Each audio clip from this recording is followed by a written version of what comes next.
Welcome to the short discussion on the topic relation between load, shear force and as well as moment.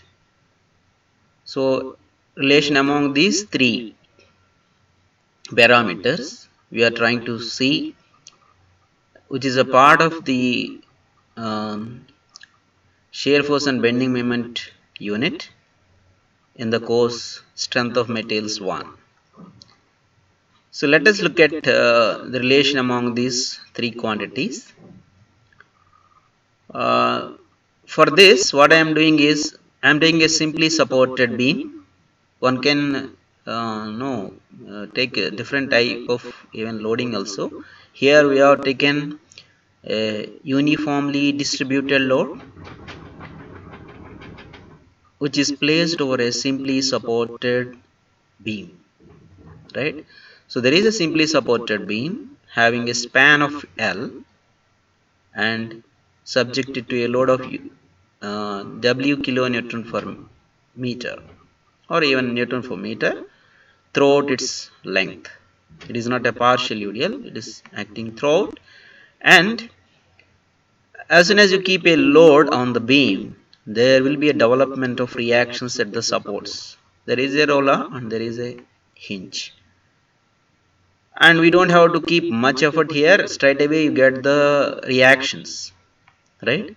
Because it is symmetric load having a total UDL intensity. The UDL total load of this particular UDL intensity W kilonewton per meter is, you can simply multiply with its distance over which it is acting. The total UDL acting is capital W, we can say small w times L, right? Suppose if you assume that the total UDL acting, if I am interested what is the resultant of all, you can say the resultant load of this UDL, that can be taken as capital W, and that capital W can be equated to the intensity of the load times the span over which it is acting.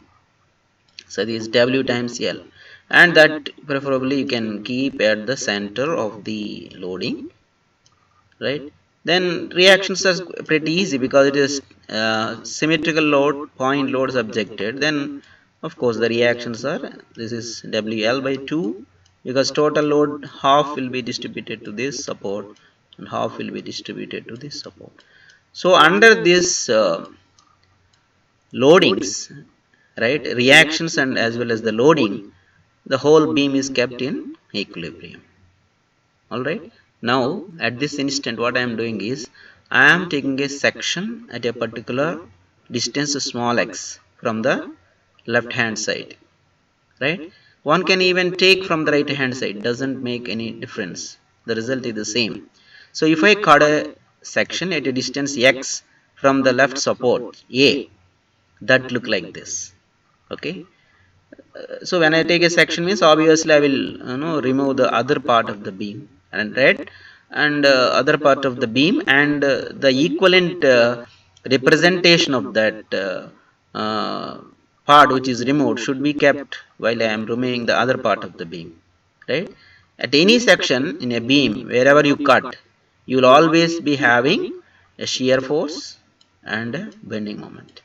So keep those forces here and remove the rest of the part of the beam, right? So I removed the right-handed side part of the section. I am interested only to take the left-hand part of the section, right? So now I kept to balance that, right? Whatever I removed in that place, I have kept a shear force here, and there is a bending moment. Okay. So now after keeping that, now you just only focus on this particular part. So in this particular part, if I am supposed to calculate what is the value of the shear force Phi and what is the bending moment M, I can do so, right? So let us do that. this part only I have taken, that is AC part, which is the section I have taken at a distance x from the left support. So this is the part I have taken. Now I am interested to calculate what is the shear force acting at the point C, say VC. The shear force acting at the section is VC. It is nothing but, now how do we define the shear force, right? the algebraic sum, not just sum, algebraic sum. That means considering the directions also, summing the vertical components of all the forces acting either to the left of the section or to the right of the section is that's what we refer to shear force. Algebraic sum of the vertical components. So whatever vertical forces are there, you sum them up to where? Up to the section whichever you are interested. Up to that section, how many shear vertical components are there? How many vertical components? You sum them off, then you will be getting the shear force in that section. Okay, so so once you know once you are looking for that shear, so you can simply sum up the vertical components. So up to the point, see what are the vertical components. One vertical component is the reaction, of course, which we have calculated as WL by 2, right? This is one vertical component. Then what is the next one? This is the UDL is also vertical component, but we can convert whenever you want to express shear force and ball. Always remember, you always convert the loads into point load. If it is already point load is there, you don't have to convert. Whether it is UDL or UVL or any other type of loading other than concentrated load, those should be converted to point load. So I am converting this W Newton per meter acting over a distance to a point load. How do you so? You just multiply the intensity of the load with the distance which you are acting and just put at the centroid of that section. So centroid, this particular distance is x, so I can keep the load, resultant load, at a distance x by 2 from either side, and the magnitude of that particular load is W times x. So vertical component here which can replace the entire UDL acting over a distance x is nothing but Wx. Okay, so now I can get the shear force here at the section C, right? So V acting at the point C, say VC, is nothing but algebraic sum of the vertical components acting, algebraic sum of the vertical components acting at the point C, or left to the point, left to the section XX, or left to the left or right to the point of C. So R1 is acting here, very important when you are writing the shear force. Always we must keep the sign convention. What is the sign convention you follow generally is, if you are on the left of the section, this is the section, let's say, if you are on the left of the section, upside forces or upward forces are taken as positive, right? When you are no, on the left of the section, downward forces are taken as negative. So this is positive and this is negative, right? This will be reversed on the right hand side of the section. This is what we, because we are taken the section left only, so it is sufficient for us. So positive is when you and they are acting up, negative when they are acting down. So let's take that. So WL by 2 is the reaction, plus, and this is minus. That's, you got it. Now you calculate the bending moment at the section. For the calculation of bending moment also, you require a sign convention that this is the section. Then when you are on the left side of the section, clockwise moments are taken as positive. This moment is positive. Okay, and then when you are on the left side, the anti-clockwise moments are taken as negative. So this is negative. Okay, one is positive. The positive one is when the moment is clockwise to the left of the section. When it is anti-clockwise to the left of the section, is taken negative. So in our case, there are only two loads acting. One is the reaction, another one is the equivalent load of the UDL, that is Wx. So these two forces will cause a moment here. So WL by 2 times, what is the perpendicular distance to the point C? Because we are interested to find the moment at the point C. So what is the perpendicular distance from the reaction to this point C is x only. So WL by 2 times x. Got it? Then you are having this UDL equivalent as Wx. What is the distance of that? As I told you earlier, it is exactly acting at the center. So for the distance of this to the point C is x by 2. So this distance is x by 2. So Wx times x by 2, that becomes Wx square by 2. Right? So now what I am simply doing is, I am trying to differentiate the bending moment I got with respect to the distance over which it is acting. So dm by dx is equal to wl by 2 times, right? Then in this case it becomes d by dx of x becomes 1, and here x square becomes 2x dx, and then if you simplify, this dm by dx is nothing but dbl by 2 times 1 and wx, right? Because these two ones get cancelled, you will getting this one. So what is this wl by 2 by minus wx is nothing but the shear at the same point c. This is the shear.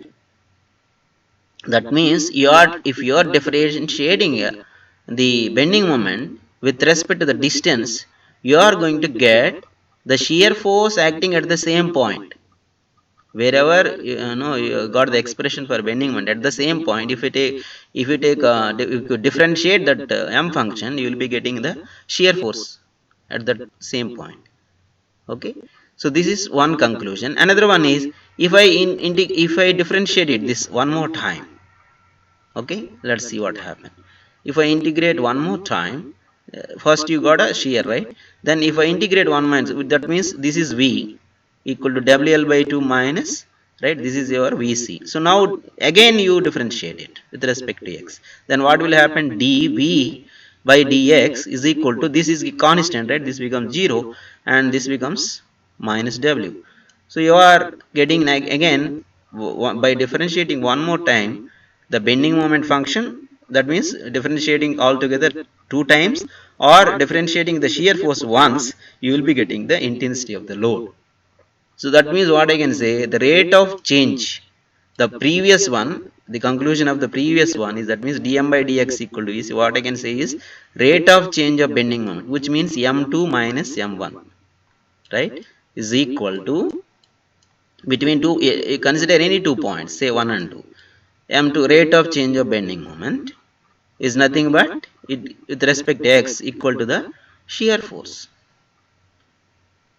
Okay, what you are getting, a shear force of the function, right, is equal to, in other words, if you want to get the rate of change of the bending moment, another way of writing this is, you can even integrate this on both sides. What will happen then? Integral dm, you bring the dx to the other side, is equal to integral vdx, integral vdx. So I can say rate of change of bending moment, right, rate of change of bending moment of the function gm, right, right, dm equal to vdx. So if I consider the same between 2 points, say 1 and 2, so I can say rate of change of bending moment is m2 minus m1, that must be equal to integral vdx. That means the area of the shear force diagram between those 2 points, say 1 and 2. This is one conclusion that we can derive, right? The rate of change of bending moment with respect to is equal to shear force, right, between the points, between the area that we have taken. Similarly, differentiate the shear force, you are getting the load. Okay, that means here what we can write, we in the similar way I can write integral, you can say integral dv is equal to integral w dx. So I can finally write v2 minus 2 points you consider, then I can write v2 minus v equal to integral 1 to 10, 1 to 2, say, minus w dx, which means the area of the loading diagram. Okay, if you take, you will be getting the change in the shear force between those very 2 points. Okay, so this is the conclusion. And as we said right in the beginning, the learning outcomes here are, we will be getting that, we will be able to summarize this and relation, and we will be able to apply, then see how we can apply this particular equation. So the application of this can be found while drawing the shear force and bending moment diagram. Okay, the two equations that we have obtained, the two relationships, one is between the bending moment and shear force, another one is the load and the shear force, right? So these two relations will be very useful for us while drawing the shear force and bending moment diagrams, because if you just integrate between any two segments, if you take the area integration in nothing but the summation or the area of the diagram, loading diagram area, if you take, you will be getting the the rate of change or like a change between the shear in between those 2 points. Similarly, if you want to get the change between the bending moment ordinates at two different locations, you can simply find the area of the shear force diagram in between those two locations. Okay. Now, the general conclusions that we can draw from this what you call shear relationship, load shear and bending moment relationships is the area. This is what the area of the shear diagram, left or right of the section. You can take left of the section or right of the section, doesn't matter. Equal to bending moment at that location, at that section, right? If you take the area, any 2 points you can select, you get some shape of the what you call shear force diagram, and you take the area of this. Okay, then at any either to the left of the section or to the right of the section, then what you will be getting, the moment at that particular section. Okay, wherever you want the moment, you will be getting at the, if you take up to this point, I will be getting the ordinate of the bending moment at this particular point. Okay, or if you take up to this point, then I will be getting the ordinate of the bending moment at this point. Next, slope of the moment diagram at a given point is shear at that point. We have seen, right? Slope of the dm by dx, d by dx of the m is nothing but the shear at that point. And similarly, slope of the, we also got another relation, this is dm by dx is v. That's what we got in our relation derivation. dm by dx is nothing but v, and similarly dv by dx equal to the load. Okay, then the maximum moment occurs whenever the point of zero shear. Okay, then finally you can also say the relationship between the variation of the bending moment diagram and as well as the moment diagram. If the shear is increasing, let's say shear is between 2 points, you take say 1 point and 2 point. If the shear keep on increasing between these 2 points, then the moment diagram is concave upwards. Okay, in those cases, what happens is you will be getting a diagram in the concave shape. If it is decreasing, right, if the shear force is decreasing between point 1 to 2.22, right, then the bending moment diagram is concave downwards, in other words convex shape. You will be getting this kind of shape, concave downward. So these are the conclusions. They are very much useful uh, when you are drawing the shear force and bending moment diagram. Also, we can see a few more points, observations here. The about this is about the order of the shape of the curve. If the loading diagram, right, here if you look at, if you are taken a UDL, okay, you are getting a UDL is, let us say, is the first order equation. See, because you are getting Wx, right? Total UDL, if you assume total UDL is W, then is it Wx, right? Shear force is also linear shape, whereas bending moment is quadratic, second order, right? That's the point you have to note. Similarly, if the loading, its loading is a point load given on the beam, so I can write the same. No, although this equation is no, derived based on UDL, you can extend that to point load also. How? No, you can write x to the power 0. So zeroth order equation. Then the shear force also V, it varies uh, no constantly, whereas M varies linearly. Okay, this is a linear and this is constant function. Similarly, UVL, right? And then for couple, of course, your shear force is not no affected, right? So this is about the uh, implication or application of the relations among the load and shear and bending moment with reference to the uh, construction of the shear force and bending moment diagram. That's all. Thank you.